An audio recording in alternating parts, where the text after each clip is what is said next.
The first kind of, I'd say, ever trip I did where I was like, okay, I'm now a collector, was when I went to Art Basel. And that was a very surreal experience because that is a fair where you've got the biggest collectors coming and flying in just for like 3 days or so to kind of really immerse themselves with, you know, the blue chip gallery. So that was it was a very daunting experience because I'm stepping into a room, I'm saying, okay, I'm art collecting, galleries are interrogating me, so okay, what do you want to buy, etc. So that was kind of my transition into it from burnout, saying, okay, I want to contribute and give back to the space. Okay, I love that. So what inspired your shift from going from writing to, I guess you just slightly Yeah. answered that. I mean, I think I can add to it. I think it just came from a point, just giving back, and as well as that, just, I was at a right point in my career where, okay, it's now making sense to collect. And I started to kind of like speak to other collectors and understand, okay, why did you get into collecting?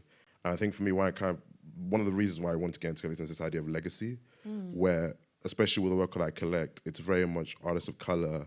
I want to buy work where I can kind of pass on to my children and say, hey, these are some artists that kind of look like you. Be inspired to enter the art world, because that's what it's all about. I think this is a big thing, I believe, with all collectors is always have a thesis, always have a reason for why you're collecting, because if there is no thesis that kind of underpins your collection, you're just buying for the sake of collecting, there is no reason for why you do it. So that was one of the reasons why I said this element of legacy, passing something down to my kids saying, hey, this is the art world, feel seen, feel like you can engage with it.